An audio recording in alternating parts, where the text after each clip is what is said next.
to women, I was determined to let that history play out.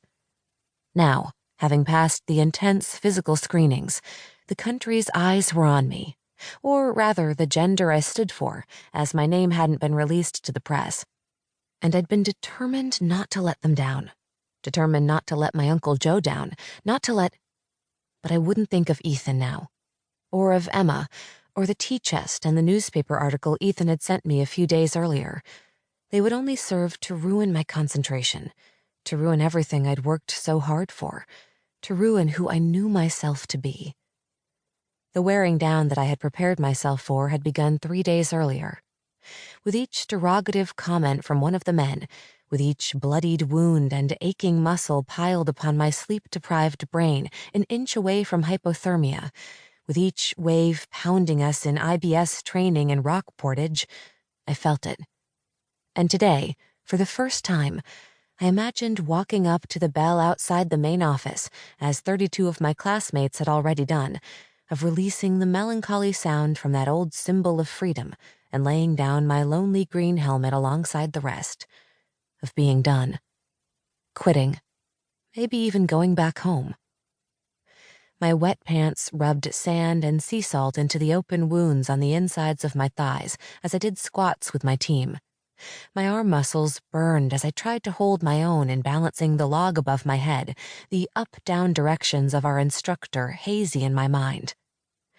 I'd read somewhere that if the thought of DOR, drop on request, so much as enters your head during training, then you're not Navy SEAL material.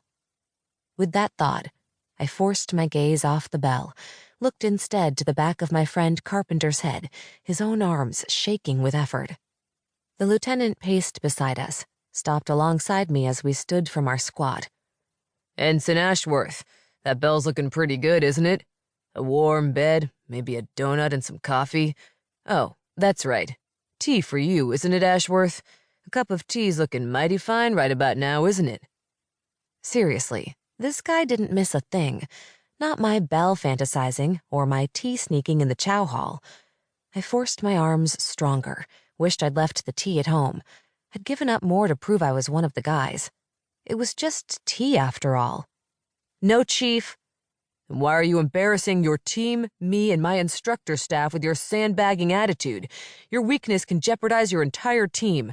Go make a sugar cookie, Ashworth. You have 3 minutes to hit the surf, get some sand, and decide you want to help your team. Move, move, move." My arms fell numb at my sides, even as the men on either side of me groaned at the heavier weight now transferred to them. "Yes, Chief." I ran toward the beach, stumbling only once, my arms burning with relief.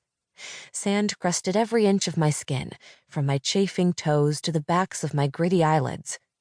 When I hit the cold shock of the Pacific, the salt burned the wounds along my body.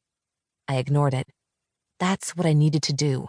Focus past the temporary pain. I forced my throbbing legs forward.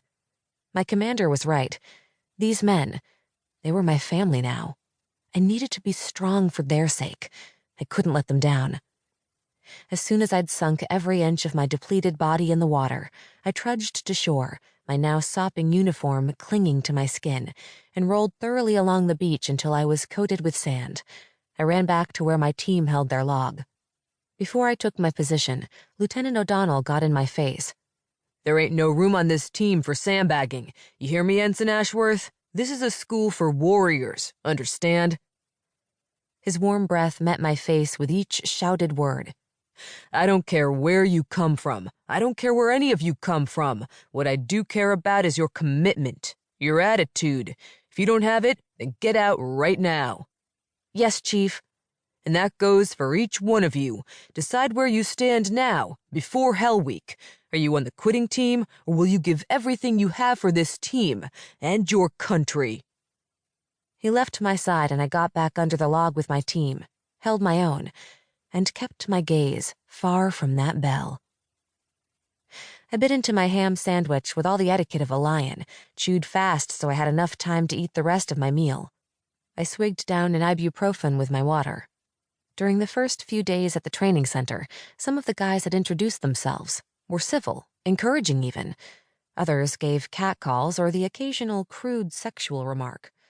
There wasn't much I hadn't learned.